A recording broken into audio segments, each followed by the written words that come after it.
हाँ जी बेटा, very good morning students. Today we shall study about the harmful microorganisms. ऐसे microorganism होते हैं जो हमारे लिए बहुत ज़्यादा नुकसान करने वाले होते हैं। Some of microorganisms cause disease in human beings plus and animals. इंसानों में और जानवरों में बीमारियां फैलाते हैं, उनको हम पैथोजेंस कहते हैं। जो माइक्रो ऑर्गेनिज्म इंसानों में या जानवरों में बीमारियां फैलाते हैं उनको पैथोजेंस कहते हैं। Some microorganism spoil food, clothing and leather.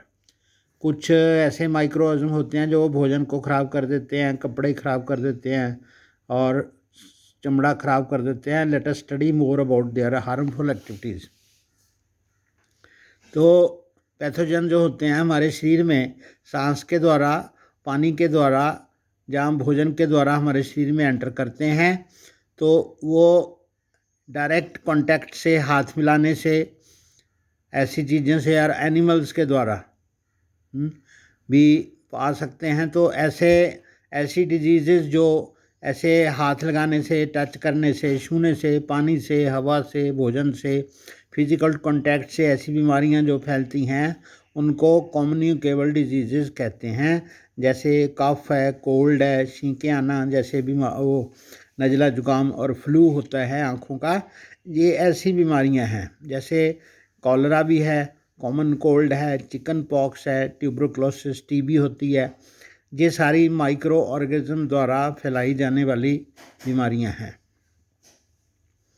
When a person suffering from the common cold sneezes, जब एक कॉमन कोल्ड वाला बंदा जिसको जुकाम हो रखा है वो छींकता है तो उसके जो ड्रॉपलेट्स हैं वो मॉइस्चर कैरिंग होती हैं और 1000 ऑफ वायरसेस उसमें होते हैं।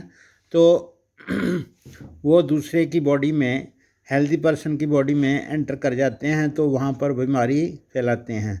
तो फिर हम उनको दूर कैसे कर सकते हैं? Then how do we prevent?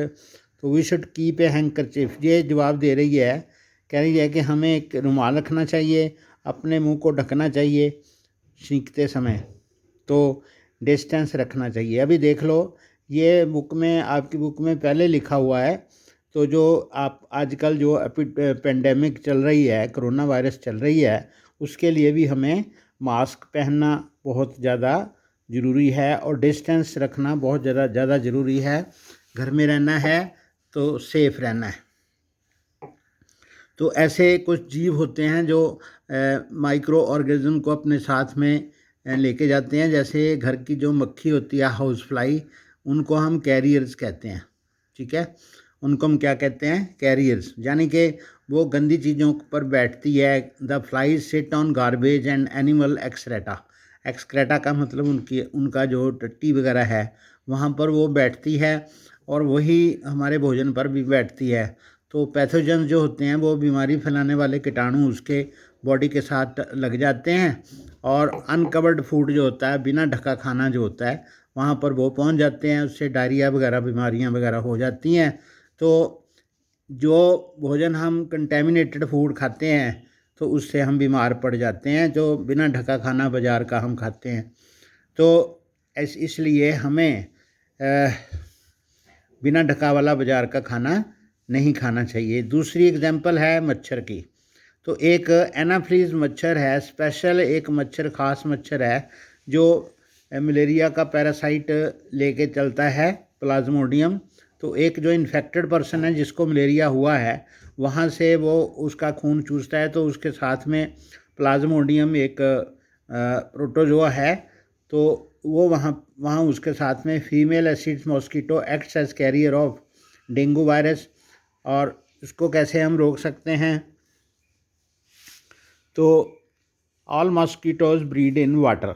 तो पानी में फैलते हैं, इसलिए हमें पानी को जमा नहीं होने देना चाहिए। कूलर्स का, टायर्स का, फ्लावर पॉट्स का, यहाँ भी पानी होता है आजकल, ख़ास करके गर्मियों में। तो यहाँ भी पानी इकट्ठा होगा, पानी खड़ा होगा, वहाँ पर मच्छर जो होंगे, अगर वो फैलेंगे, अंडे देंगे, फिर उसमें से लार्वा निकलेगा, फिर उसमें से मच्छर बन जाएंगे। तो इससे हम मच्छरों को पनपने नहीं देंगे तो फिर उससे हम बच सकते हैं। आप पूरी बाजू की शर्ट पहनेंगे और रात को मच्छरदानी लगा के सोना पड़ेगा। तो ये जो है प्रिकॉशंस हैं जिससे हम इनसे बच सकते हैं।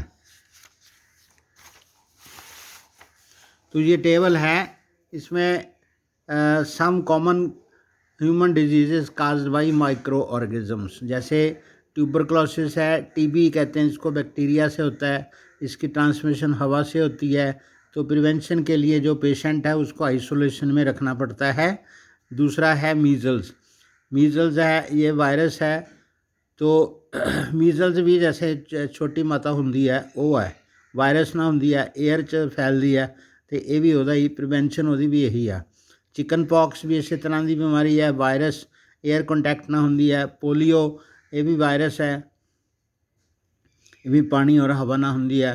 कॉलरा ये हैजा ਹੁੰਦਾ, ਇਹ 'ਚ ਟੱਟੀਆਂ ਉਲਟੀਆਂ ਲੱਗਦੀਆਂ, बैक्टीरिया ना ਹੁੰਦੀ है। वाटर ਤੇ फूड ना, ਇਹਨਾਂ ਚੀਜ਼ਾਂ ਨਾਲ ਹੀ फैलता है। टाइफाइड है, बैक्टीरिया ना ਹੁੰਦਾ है, ये भी पानी नहीं फैलता। हेपेटाइटिस ए वायरस है, जैसे जॉन्डिस है, तो उसमें आपको उबला हुआ पानी पीने की बात कही गई है और वैक्सीनेशन करने को कहा गया है। तो इसमें कॉलरा और टाइफाइड में मेंटेन पर्सनल हाइजीन, सफाई रखनी है, सैनिटरी कंडीशंस सही रखनी है, consume properly cooked food, boiled drinking water पीना है और वैक्सीनेशन लेनी है। तो मलेरिया जो है वो प्रोटोजोआ से फैलता है और मॉस्किटो उसका कैरियर है। तो इसमें मॉस्किटो नेट और मॉस्किटो रिपेलेंट जो ओडोमॉस वगैरह हम लगाते हैं, या वो spray insecticides and control breeding, और टीवी पे मतलब टीवी पे भी दिखाते हैं। तो वैसे उसमें दवाई छिड़काने वाले भी आते हैं, जो वो ख़ास सीज़न होता है मॉस्किटो का। तो या फिर वो एक फॉगिंग मशीन आती है, वो दवाई छिड़काते हैं। तो ये आज के लिए आपको बताया। इसको बेटा आपने लेसन को फिर से खुद रीडिंग करनी है। इसमें से कोई वर्ड आपको समझ में ना आए तो आप मुझसे फिर से पूछ सकते हो। Okay, thank you.